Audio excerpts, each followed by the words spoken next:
젊은 정치인들과 함께하는 기운찬 코너 젊은 토론 시간입니다. 신인규 국민의힘 바로 세우기 대표, 전용기 민주당 의원 자리하셨습니다. 안녕하십니까? 네, 안녕하세요.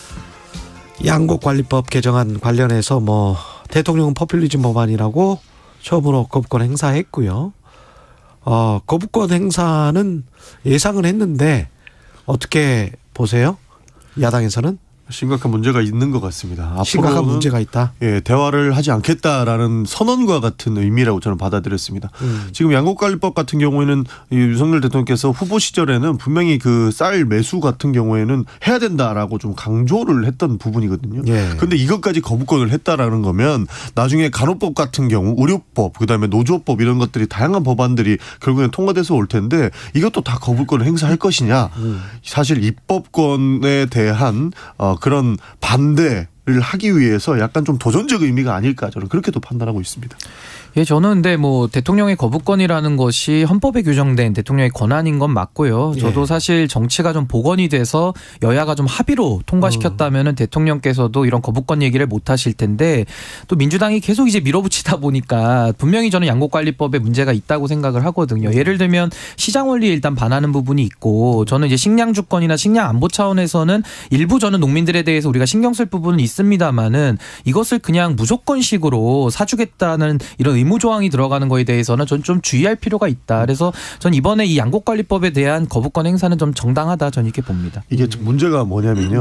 국민의힘에서는 굳이 반대를 할 이유가 없었습니다. 실제로 소위 회의록을 보면 기본적으로 이 법에 찬성하는 입장이다라고 하는 국민의힘 의원님들의 녹취록이 다 남아 있어요. 그리고 지금 회의록을 다 확인 가능한데 지금 와서 이제 반대하는 거는 그냥 어디에서 도대체 이 반대 논리가 나왔느냐라고 이런 생각이 안 들 수가 없어요. 근데 보통 기재부가 보통 이런 거를 반대하거든요. 그러니까 대한민국 기재부의 나라라고 이렇게 이야기를 하는 게 문재인 정부에서도 반대하지 않았냐 이런 얘기 하는데 문재인 정부 때도 기재부만 반대했었습니다. 그때 국회에서는 통과시켜야 된다고 주장을 했고 문재인 정부 기재부가 반대했던 것이고 지금도 기재부가 반대했는지는 모르겠는데 국민의힘 의원님들은 이 법은 좀 필요하다. 쌀은 이렇게 과잉 생산되는 측면이 있는 거는 문제가 있고 이걸로 또 강제적으로 매수하는 것은 필요하다라고 해서 대부분 합의가 된 사안이에요. 근데 이거를 국민의힘 의원님들께서 당론으로 반대를 하게 되었고 결국에는 대통령 거부권까지 행사하게 된 게 어디서 이 문제가 불거지게 되느냐 이 부분을 좀 봐야 된다는 겁니다. 근데 저는 개개인의 의원들의 헌법기관으로서 의견이 저는 찬반이 갈릴 수 있다고 봅니다. 당 내에서도 다 반대만 해도 이런 건 아닌데요. 결국에 거부권 행사를 통해서 이제는 다시 국회로 공이 왔기 때문에 과반수 출석의 3분의 2 이상이 또 통과가 되면 또 이제 그게 법안으로 확정이 되는 거거든요. 그러니까 저는 그 절차에 따라서 일단 하면 될 일이고 저는 한 가지 말씀드리면은 사실 요즘 저도 쌀밥을 많이 안 먹거든요. 하루 한 끼는 토스트를 먹고 한 끼는 밥을 먹고 저녁은 굶습니다. 샐러드 먹든지. 예, 근데 이제 보통 식습관의 변화가 있고 이거를 초과 생산이라는 거를 그대로 놔둔 채 매년 1조 원이 넘는 금액을 매년 넣어서 이거를 사주겠다는 거거든요. 저는 오히려 식량 안보나 이런 차원에서 농민들에 대한 지원은 저는 필요하다고 보는데 아니 국민들이 이제 식습관이 바뀌어가지고 잘 먹지도 않는 쌀에 대해서 이거를 무조건적으로 사주겠다라는 것에 대해서는 한번 고민이 필요하다. 유일한 그것이 대안이냐에 대해서는 저는 좀 치열한 토론이 더 필요하다 이렇게 봅니다. 농민단체에서는 민주당 결국은 이제 본회의에 통과된 안 그것도 몇 년에 한 번 사줄까 말까 할 것 같다. 맞아요. 안 될 수매를 언제 한다는 거냐 이런 이야기를 하던데. 그러니까 오해가 있는 게 이거를 마치 남는 쌀들을 다 사줘야 된다라고 지금 언론 플레이를 하고 있는 거거든요. 그게 아니에요. 결국에는 기본적으로 우리가 공급을 할 때 그러니까 쌀을 타작을 할 때 기본적으로 관리가 돼 있게끔 하고 여기에서 국회에서 처음에 논의된 안들은 이것을 남는 것들은 다 사줘야 된다는 안들이 몇 개가 있었습니다. 근데 여야가 대치하게 되고 결국에는 강행 처리를 해야 된다 이렇게 되니까 국회의장께서 국민의힘 의원들이 가지고 온 안들을 보고 여기서 중재안을 내신 거예요. 그래서 그 중재안을 토대로 결국에는 발의가 되었고 이것이 통과되었기 때문에 강제적인 매수 이거는 좀 너무 과하게 간 것이고 굳이 일어나지 않을 일에 대해서 좀 과하게 이렇게 될 것이다라고 좀 이렇게 얘기하면서 나온 겁니다. 아니요. 이게 수정안이 나온 건 맞는데요. 그게 법안을 자세히 보시면은 의무 조항으로 바꾼 건 맞아요. 근데 이제 아래다가 예외를 좀 빼줘가지고 좀 재량권을 좀 더 넓혀 입혔다 이런 얘기지 의무로 바꾼 거는 법안 자체가 하여야 한다로 바꿨는데 그 자체는 사실 확인은 그렇게 되어 있습니다. 그리고 시장 원리가 제대로 작동해야 된다는 것도 맞고 시장에 정합적으로 뭐 입법이 좀 가서 생산적 어떻게든 지속 가능한 성장을 할 수 있도록 사양 산업도 도와야 된다는 거는 인정을 하는데 그렇다면 미분양 아파트를 매입할 때는 포퓰리즘이라고 하지 않았다가 쌀농사 짓는 농민들 이게 직불 보조금을 주고 있는데 지금 그런 상황에서도 이거는 또 포퓰리즘이다라고 하면은 이게 좀 산업적으로 이게 앞뒤가 맞는가? 저는 그거에 예. 대해서 저는 어떻게 생각하냐면요. 예. 저는 뭐 미분양 아파트랑 이걸 비교를 많이 하시던데 예. 사실 그것도 시장 원리에 대해서는 위반되는 게 맞죠. 그러니까 그렇죠. 저는 원칙과 예외를 우리가 혼동하면 안 된다. 그럼 만약에 그런 논리로 친다면요. 지금 어려운 산업이 되게 많지 않습니까? 그리고 그렇죠. 사양 산업 많거든요. 예. 그 국가한테 다 사달라 그러면 이제 형평성 차원에서 어떻게 접근을 할 것이냐. 그렇게 국가로서는 엄청난 부담이거든요. 그러니까 그거를 다 접근할 수는 없을 것 같고 결국은 장기적 비전을 가지고 고용을 창출하는 그렇죠. 쪽. 그렇죠. 그러면서 그런 쪽으로 이제 가는 수밖에 없을 것 같은데. 이제 쌀 재배도 예. 조금은 이제 뭔가 그런 농업의 변화나 뭐 작업 방식의 변화라든지 아니면은 작물의 변화라든지 이런 것들을 좀 추진을 하면서 농업 정책을 쓰면서 사실은 이런 뭐 매수라든지 이런 것들이 제한적으로 나오면 좋겠는데 지금은 그런 본질적인 논의는 빠진 채 그냥 의무로 남는 걸 사주겠다 이렇게 나오니까 일부 반대하는 의견이 있다. 그러니까 여기서 문제는 네. 기본적으로 우리가 이 법이 통과가 되면 예. 더 많은 사람들이 쌀농사를 지을 거고 예. 그러면 더 많이 남게 될 거고 그럼 더 많이 사줘야 된다. 그래서 세금이 낭비가 된다라고 하는데 애초에 쌀농사 짓는 그러니까 지금까지 짓고 있던 사람들만 대상으로 한 거고요. 더 이상 짓을 수 없게끔 규제도 들어가는 겁니다. 그러니까 양쪽에서 규제와 그다음에 매수 정도가 절차가 정확하게 들어가는 건데 이것을 깡그리 무시한 채 기본적으로 다 사줘야 되는 거는 문제가 있다고 보고 저희도 방금 앵커님 말씀하신 것처럼 아니 대통령 남는 집은 다 사주라 그러면서 지금 짓고 있던 사람들 그 농업과 쌀값이 폭락하는 것에 대항해서 이 법을 만들어 놨는데 이것은 반대하는 것은 이거는 본인들이 그 돈 많이 버는 사람들을 부자들 편만 드는 것 아니냐 이런 의심을 안 할 수가 없는 겁니다. 왜냐하면 건설사들은 굉장히 돈 많은 사람들이거든요. 그런데 쌀농사 짓는 사람들 그렇게 부자들 많지 않아요. 그럼 앞으로 이제 남는 거 그럼 다 국가가 사줘야 된다라는 논리에 부딪히기 때문에 저는 오히려 이 논리를 비판하시려면 미분양 아파트 사주는 거 있지 않습니까? 그걸 차라리 비판하면서 제도를 저는 바꿔가는 것이 맞다. 시장 원리에 저는 원칙과 예외를 혼동하면 안 된다는 것이고 아까도 말씀하신 것 중에 쌀 농사를 더 많이 진다 이 뜻이 아니고요. 예. 지금 나오는 쌀도 소비가 줄고 있다. 그렇기 때문에 이것이 좀 예산이 들어가는 것은 과하다. 전 이런 얘기를 드리는 겁니다. 그러니까 저희가 집 사주는 거 굉장히 비판 많이 했습니다. 그러니까 미분양 아파트 우리는 사실 후분양으로 가야 된다고 생각하거든요. 지금 선분양 해가지고 건설사들이 돈 벌 수 있는 구조 이거 대한민국밖에 없거든요. 전 세계적으로. 그래서 이것부터 문제가 돼 있는데 그걸 고쳤으면 여기에서 좋겠어요. 미분양 아파트를 대통령께서 사준다 하시니까 그거 하지 말아라고 엄청 얘기를 했는데 안 들으시는 거죠. 그러니까 이제 이거 하고 쌀도 하고 이러면 이제 다른 품목들에 대해서도 이제 초과 매수를 해달라고 하면 이제 그거 어떡할 겁니까? 그러니까 저는 네. 민주당도 정책을 쓸 때 깊은 고민을 통해서 나왔다고 보는데요. 전 농업의 현실 우리가 여야가 머리를 맞대서 본질적인 문제를 해결하면서 필요하면 직불금 제도도 확대한다라든지 농업인들의 어려움을 같이 풀어주는 이런 제도로 가야지 남는 쌀 다 사준다. 아니 이제 국민들이 빵 먹고 샐러드 먹고 이제 이래가지고 다이어트하고 헬스장 예산이 지금 헬스장 매출이 그렇게 올랐대요. 다들 살 빼고 있는데 여기서 탄수화물을 한 공기씩 먹어라? 이거 좀 쉽지 않습니다. 직불금 같은 경우에는 올린다고 정부에서 오늘 발표를 한 것 같더라고요. 그래서 예. 직불금 올리고 여러 가지 대안들을 만들어서 우리 그 농업인들을 돕는 것은 저희 더 장려해야 된다고 저희 생각하고 국민의힘도 있고. 농업인들의 애환을 더 저도 들여다봐야 된다고 그러니까 생각을 합니다. 여기에서 이 법을 양곡관리법을 마치 포퓰리즘인 양 이렇게 얘기하는 건 좀 바람직하지 예. 않다. 이 정도 들겠습니다. 오늘 제대로 정책 토론을 해서 오늘은 참 반갑습니다. 어제 그 밥 한 고기 다 비우기 그건 제 뜻이 전혀 아니었어요. 조수진 의원이 그렇게 말씀을 하시고 개인 생각이었으면 예. 제가 오히려 괜찮았을 텐데 그 예. 특위 차원에서 논의가 된 거를 예. 이렇게 말씀하셔가지고 저도 참 깜짝 놀랐습니다. 근데 그 들을 때 어떻게 들으셨어요? 듣고 나서 좀 그게 이해가 되던가요? 아니요. 저는 어제 그 밥 한 공기 발언만 생각이 났던 건 아니고요. 그 예. 민생 119라는 그 특위에서 예.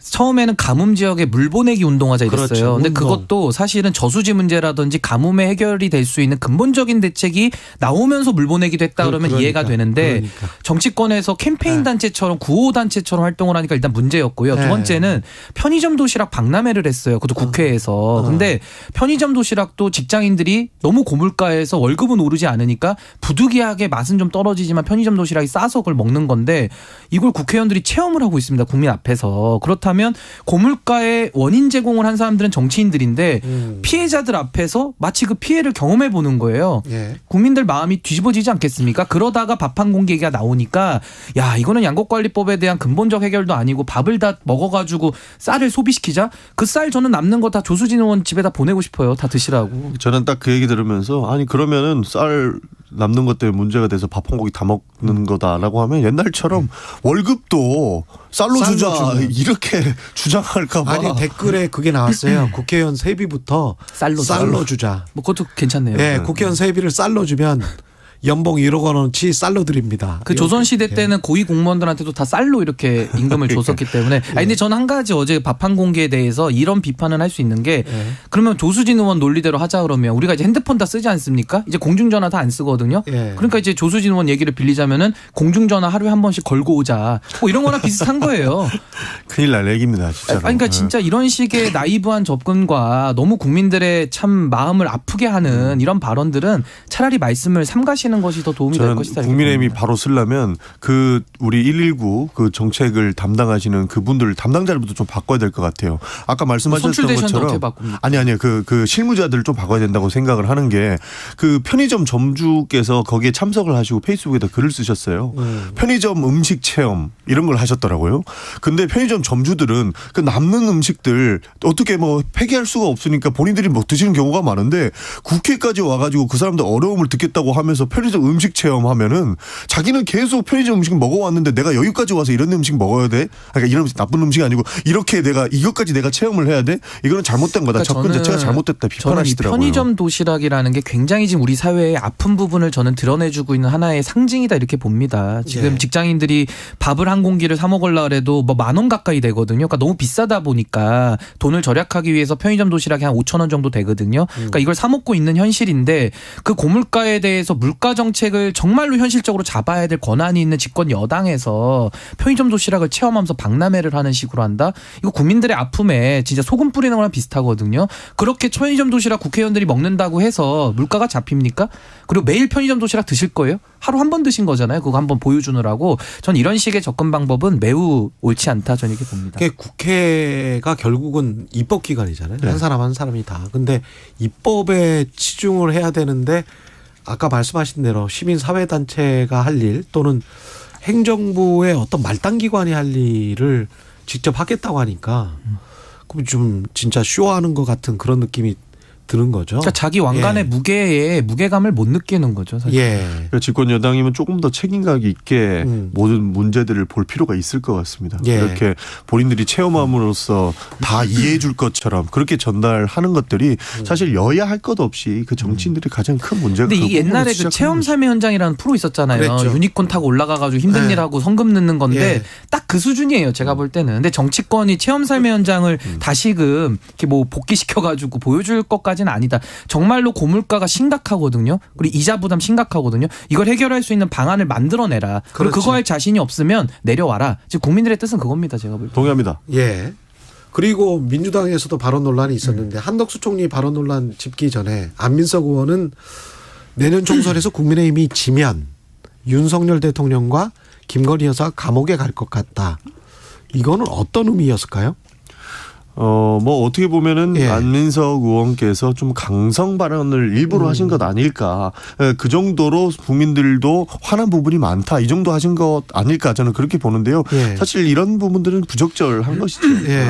우리가 마치 뭐 감옥을 보내야 된다라고 주장을 하는 거 그리고 뭐 이런 것들이 다 선동으로 느껴질 수도 있거든요. 그리고 너무 과하지 않나 이런 비판에 직면할 수 있기 때문에 예. 이런 부분은 좀 조심해야 된다. 저도 그렇게 생각합니다. 예. 그러니까 저는 민주당이 이게 좀 고질적인 문제라고 보는데 네. 뭐 퍽 하면은 그냥 이런 식으로 극단적 주장 들고 나옵니다. 그러니까 저는 뭐 윤석열 대통령 갑자기 뭐 감옥을 가야 된다 뜬금없잖아요. 그러면은 감옥을 가면 무슨 혐의로 갑니까? 그러니까 그런 앞뒤 설명 하나도 없이 그냥 감옥 가야 된다 이런 식이니까 전 이것은 안민석 의원의 정말로 자기 정치고 이것은 조수진 의원의 그런 뭐 예를 들면 뭐 어그로 끌기라 그러나요? 이런 거에 대해서 본인도 자기 이름 좀 한번 알리고 싶어서 이런 식으로 하시는 것 같은데 안민석 의원 과거에도 뭐 윤지호 씨 데려다가 하면서 막 그 소위 말하는 유명세를 몰기 위한 노력들을 하셨는데 전 이런 나쁜 정치 좀 그만했으면 좋겠습니다. 그리고 한덕수 총리는 한일 회담으로 가장 큰 돌덩이를 치웠다. 이게 가장 큰 돌덩이가 이게 강제동원 관련해서 해법안을 내놓고 이 그 대법원 판결을 의미를 하는 건지 그 대법원 판결이 그렇게 큰 걸림돌 돌덩이 아니면은 뭐 심지어는 징용 피해자들의 문제 근데 징용 피해자들을 의미하는 거는 분명히 아닐 테고 뭐라고 봐야 돼요? 이런 화법은? 그러니까 아무래도 네. 좀 무거웠던 과제를 해결해야만 했다라는 그런 표현인 것 같은데요. 뭐 네. 비유 아니겠습니까? 네. 근데 아무래도 조금은 비유하실 때 조금 신중치 못했던 이제 그런 걸로 저는 보이고요. 뭐 이걸 가지고서는 또 너무 표현 하나에 집착해서 하는 것보다는 조금 더 본질적인 문제, 뭐 한일 외교 관계에 대한 문제를 좀 더 지적하는 것이 좀 더 바람직하고 생산적이다 이렇게 봅니다. 근데 총리가 좀 딴 나라에 있는 것 같다는 생각은 들어요. 지난번에 이태원 참사 때도 보스턴 레드삭스하고 뉴욕 양키스 경기였으면 더 많은 경찰 병력이 투입됐어야 됐겠지를 영어로 족구 삼아서 외신 기자들에게 하는 그 장면은 정말 잊혀지지가 않는데 뭔가 좀 다른 세상에 살고 계신 분 아닌가? 저는 한덕수 총리가 총리 예. 두 번째 하는 거거든요. 예. 국민들의 기대는 총리 한 번 하셨으니까 좀 더 잘하실 거다 이랬는데 완전히 기대와 딴판으로 지금 하고 있는 것이고 이분 처음에 신문 보고 알았다라고 했다가 영어 많이 섞어 쓰시고 그러다가 최근에는 어제는 실수였지만 대정부 질문하는데 집중을 안 하고 있어요. 그러니까 민주당 의원이 독도가 뭐 일본 땅이니까 그랬더니 뭐 약간 일본 땅이라는 식으로 잘못 얘기했다가 정정을 했잖아요. 그러니까 저는 뭐 그 말실수는 할 수 있는데 대정부 질문에 이렇게 긴장감 없이 집중력이 떨어진 상태에서 임한다라는 것 자체가 국민들에 대한 진지한 자세를 결여한 거 아니냐. 저 이런 비판은 뭐 피하기 어렵다고 봅니다. 그러니까 뭐 돌덩이, 조크 막 이런 식으로 표현하는 것 자체가 본인들이 하고자 하는 것이 있는데 걸림돌이 된다 이런 인식을 일단 기본적으로 가지고 있는 것 같습니다. 사실 그 강제징용 피해자 같은 경우에는 무엇이겠습니까? 일본에게 진심 어린 사과, 앞으로 우리가 더 이런 부분 챙기고 앞으로 잘 나가겠다 하고 사과하고 사죄하고 그분들께 반성하는 모습만 보여줘도 한일 관계 풀릴 수 있는 거거든요. 그런 걸 주장했었어야지 대법원 판결에서 미쓰비시가 판단해야 된다고 했는데 미쓰비시한테 말 못하고 저 3자 변제안 내면서 가야 된다라고 하는 그 와중에 지금 이 돌덩이 얘기가 나온 것 아닙니까? 그러니까 자기가 하려고 하는데 무언가 문제되는 것들을 전부 다 옆으로 치워버리는 듯한 그런 모습. 그게 국민이든 누구든 총리는 그런 인식을 가지고 있는 것 같아요. 그런 입장에서는 이거는 총리는 사실 저희는 뭐 탄핵 얘기 이런 게 계속 나오잖아요. 총리는 실제로 대통령께서 결단해서 이렇게 문제되고 있는 내용들을 좀 빨리 바꿔줘야 된다. 저는 그렇게 생각합니다. 그리고 후쿠시마 오염수 방류 이거는 오염수 방류를 우리 정부가 어떤 기준에 따라서 IAEA든 뭐 지금 계속 나오는 거 보면 국제기구가 뭔가 승인하는 분위기로 지금 가는 거잖아요. IAEA도 뭐 괜찮은 것 같다 지금 일본이 하는 게. 그런 상황에서 지금 민주당 의원들이 후쿠시마를 가는 건데 이게 어떤 실질적인 효용이 있을 것인가 그건 어떻게 생각하세요? 저는 충분히 효용이 있다고 보고 일본에서도 숨기고 싶은 치부가 어떻게든 드러날 수도 있다. 저는 이렇게 드러날 보거든요. 수도 있다. 사실 그 일본이 그 이런 세계적인 기구에다가 로비를 굉장히 잘합니다. 그 사람들은 로비를 하는 것이 거의 뭐 합법화 수준이다 이렇게 생각을 하는데 뭐냐면 옛날에 그 군함도 관련해서 유네스코 등록할 때도 대한민국에서는 차관 1명 보냈었고요. 그다음에 일본에서는 진짜 장관급부터 시작해가지고 결정권자에 있는 사람들이 대거 가가지고 이 사람들 로비해가지고 결국에는 군함도가 그 유네스코에 등록이 됐거든요. 그러면 지금 우리가 그 후쿠시마 원전 오염수 같은 경우에도 본인들은 어떻게든 이 문제를 해결을 해야 되거든요. 그래서 이 세계적인 기구에다가 분명히 로비를 했을 겁니다. 이거 문제 없으니까 좀 방류할 수 있게끔 너네들도 목소리를 내줘라 이런 식으로 접근을 했을 텐데 그러면 대한민국의 국민이라면 진짜 정확한 팩트와 근거로 봐야 되지 않겠습니까? 저는 그래서 그 차라리 야당 의원님들하고 가서 조그마한 기계라도 들고 가서 방사능 문제가 있다라고 확인하고 와서 그 사실을 세계적으로 낱낱이 구할 필요가 있다라고 보는 겁니다. 일본을 어떻게든 숨기려고 하는 그 모습들을 지금 뭐 민주당 의원들이라도 가서 제대로 얘기해 줄 필요가 있다. 그런 측면에서는 의미가 있다. 저는 그렇게 생각합니다. 저는 뭐 한일 관계에 대해서 저는 비판할 점 많다고 생각을 하고요. 저는 민주당이 매섭게 비판하는 거 저는 잘 귀 기울여 드려야 된다고 생각을 합니다. 그런데 참 이것도 방식의 문제인데요. 한 국가 안에서 이런 식의 좀 정쟁이나 분열이 있을 수 있는데 이거를 또 외국까지 나가가지고서 그런 식으로 행동을 한다는 게 전 민주당 의원님들이 이거는 뭐 과연 애국심일까 아니면 또 정쟁화를 해서 본인들이 이익을 보려는 것일까라는 의구심을 떨칠 수가 없고요. 바로 이런 방식이 저는 조수진 의원이 얘기했던 그런 좀 낮은 편협한 방식이라 그럴까요? 딱 그거와 저는 유사한 맥락이라고 봐요. 그래서 저는 아니 국내에서 대통령에게 비판을 할 수 있는 자유가 있고 이 안에서 충분히 교정하면서 우리가 목소리를 낼 수 있는데 이걸 일본한테까지 가가지고 아 대한민국은 이런 식으로 내부 분열이 되어 있습니다를 일본에 가서 이거를 보여주는 모습이 되기 때문에 이거 역이용당할 가능성 없을까요? 그렇다면 전 민주당에서도 정말로 국가 이익을 생각한다 그러면은 내부에서 치열하게 논쟁하고 비판하는 것이 오히려 더 바람직하지 않았을까 저 그런 생각을 해봅니다. 그러니까 내부에서 아무리 비판해봐도 일본이 후쿠시마 오염수를 방류해버리면 그 가장 큰 피해는 대한민국이 다 보지 않고 있습니까? 사실 모든 환경기구 다 그렇게 얘기를 하고 있어요. 가장 큰 피해, 제일 첫 번째 피해국은 한국일 것이다. 한국의 수산물도 오염될 수 있다라는 거거든요. 그래서 사실 대통령이 이번에 일본 가셨을 때 이거 하면 안 된다라고 저는 강력하게 주장하고 왔어야 됐다고 봅니다. 그런데 그 부분을 못했던 거예요. 그 부분을 못했기 때문에 일본은 지금 한국도 어느 정도 받아들이는 수준이구나라고 본인들도 언플하고 있단 말이죠. 그러면 대통령의 입장은 충분히 이해를 하겠으나 한국의 반대 여론도 있습니다. 당연히 일본 가서는 이렇게 강성 발언 안 하겠죠. 그렇지만 우리의 우려도 있으니까 조금 조심해 줬으면 좋겠다라는 이야기를 일본한테 전달해야 된다고 생각하는 겁니다. 전 의원님 말씀대로 할 거면 그럼 왜 3명만 갑니까? 그냥 180명 다 갔다 오세요. 그냥 그게 낫죠. 그러니까 차라리 목소리를 낼 거면 180명이 내는 게 맞지 왜 3명만 갑니까? 그러니까 제가 하고 싶은 말씀은 국내에서 대통령에 대해서 이건 더 비판을 해야 되는 것이고요.